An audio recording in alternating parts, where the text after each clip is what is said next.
안녕하세요. 처음교회 성도 여러분 반갑습니다. 김관우 목사입니다. 네, 누구 큐티 함께 시작하도록 하겠습니다. 오늘 월요일인데요. 하나님께서 한 주의 시작 열심히 살아갈 수 있는 힘을 주시고 또 여러분에게 말씀의 능력으로 또 영적인 힘으로 이 땅을 살아가지만 하늘의 소망으로 살아가는 하루하루가 되었으면 좋겠습니다. 네, 오늘 말씀 누가복음 18장 15절부터 30절 말씀입니다. 오늘 말씀에서 하나님 나라에 대한 얘기 한 번 더 하는데요. 하나님 나라를 어린아이 같이 생각하는 자, 살아가는 자가 하나님 나라를 갖는다라고 얘기하는 장면이 있습니다. 17절 말씀, 내가 진실로 너희에게 이르노니 누구든지 하나님 나라를 어린아이와 같이 받아들이지 않는 자는 결단코 거기 들어가지 못하리라. 이 말씀은 어린아이들이 예수님께 다가올 때 그 어린아이들을 막아서는 제자들에게 했던 말입니다. 그럼 어린아이들이 어떤 모습으로 보여지는가? 이제 그에 대한 질문이 이제 생기는 거죠. 어린아이들이 대체 어린아이들은 어떤 마음으로 하나님을 섬기고 하나님을 바라보고 또 세상을 살아가는지 알아야 되는 것이죠. 그 뒤편의 것들이 나와 있습니다. 좀 연결해서 보면 좋을 것 같아요. 하나님 나라와 부자 얘기입니다. 어떤 한 관리가 예수님께 나아가서 영생은 어떻게 얻어야 되는지 얘기합니다. 그러면서 이렇게 얘기하죠. 예수님께서 이렇게 얘기합니다. 22절, 예수께서 이 말을 들으시고 이르시되 내게 아직도 한 가지 부족한 것이 있으니 내게 있는 것을 다 팔아 가난한 자들에게 나눠주라. 그리하면 내게 보화가 있으리라 했습니다. 영생을 주라고, 영생을 어떻게 얻을 수 있냐고 예수님께 질문하는 그 관리, 다른 성경 보기엔 청년이라고 나와 있죠. 젊은 관리인 것 같습니다. 꽤 금수저인 것 같아요. 그런 상황에 있는 사람이 예수님께 영생을 얻고 싶습니다.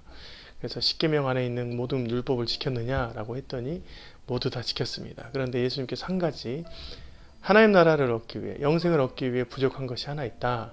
그것은 바로 너의 재물을 모두 팔아서 가난한 자에게 나눠주라. 그러면 하늘에서 내게 보화가 있으리라 라고 얘기했습니다. 네. 제가 이제 몇 가지 생각한 게 있는데요. 이 말씀을 보면서 영생에 있는 곳이 하나님 나라인가? 라고 생각해 봤습니다. 영생이 욕심이 돼. 무슨 우리는 불로장생, 영원한 생명, 지금 100년도 못 사는 인생이지만 1000년은 살 수 있다는 그런 약이 있으면 사람들이 엄청나게 돈을 투자해서 그것을 소유할 것입니다. 근데 영원한 생명 얻을 수 있다면 그것은 진짜 인생의 목표가 될 수 있는 것이죠. 그런데 그것이 하나님 나라가 될 수 있겠는가? 라고 보고 싶었던 것이죠.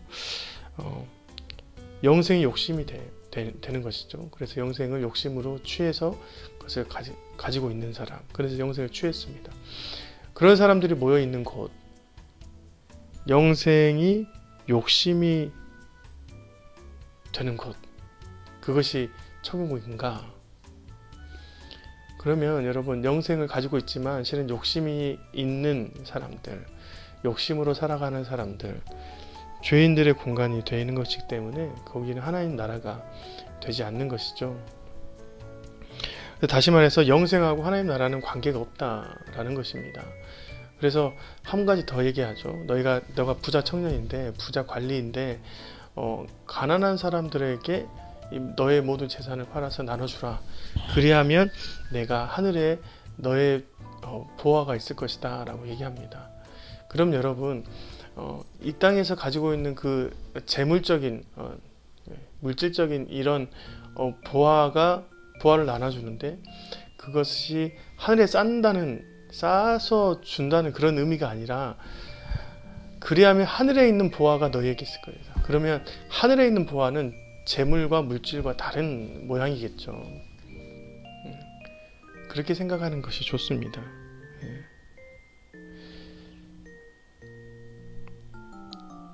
그러니까 24절에 보니까 예수께서 그를 보시고 이르시되 재물이 있는 자는 하나님 나라에 들어가기가 얼마나 어려운지 모른다. 낙타가 바늘기로 들어가는 것이 부자가 하나님 나라에 들어가는 것보다 쉽다. 이렇게 말합니다. 그러니까 하늘에 있는 부와는 재물과 전혀 상관없는 것이다 라고 얘기하는 것과 마찬가지입니다. 그러면 하늘에 있는 부와는 무엇일까요?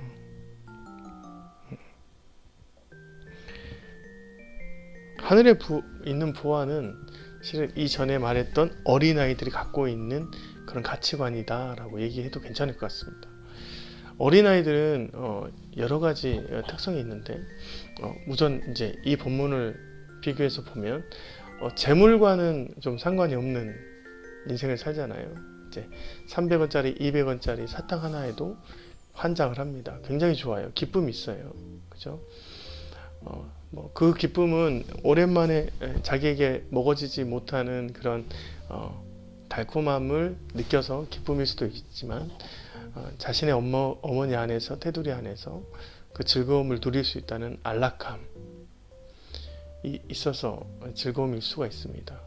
그렇죠? 예를 들어서 어린아이가 납치를 당했는데 납치된 상황에서 사탕 준다면 그걸 먹겠습니까? 불안해서 못 먹겠죠. 근데 부모로서 주어지는 사랑과 그런 안전함을 누릴 때 어린아이들은 더욱더 기쁨이 있고 안정감이 있고 풍성해지는 것이죠.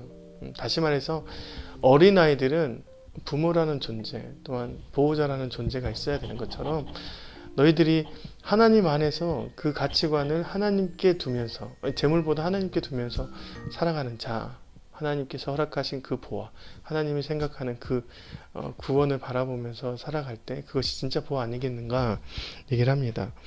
26절에 이렇게 나와 있죠. 듣는 자들이 이르되 그런즉 누가 구원을 얻을 수 있나이까 이르시되 무릇 사람이 할 수 없는 것을 하나님은 할 수 있느니라.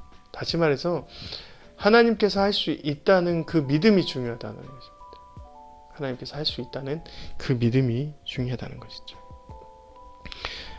하나님 나라를 물어보고 영생을 물어봤지만 그 안에 중요한 포인트는 하나님에 대한 믿음이 중요하다는 것이죠. 하나님을 찾고자 하는 갈망, 하나님으로 만족하는 그 신앙 가운데 있어야 된다. 그것이 바로 어린아이의 신앙이다 라고 얘기를 합니다. 또한 제자 베드로가 하나 더 얘기하죠. 28절 여짜오되 보옵소서 우리가 우리의 것을 다 버리고 주를 따랐나이다.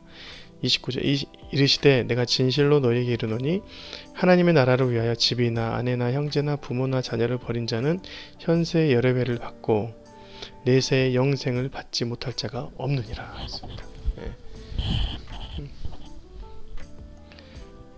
하나님 나라를 위해서, 그러니까 이후에 있어야 될 하나님 나라에 대한 그런 소망을 가지고 그 목적을 가지고 지금 너의 이제 인생에서 있을 많은 안락함 또는 그런 풍성함 또는 재물, 자리 그런 것들을 내어놓으면 훨씬 더 그것이 하나님 앞에 온전한 삶이 될 것이다 라고 얘기를 합니다. 오늘도 이 말씀을 통하여서 여러분이 힘을 얻고 힘을 얻는 과정 가운데 주님으로부터 만족을 누리는 그런 하루가 되시길 주님의 이름으로 축원드립니다. 고맙습니다. 안녕히 계세요.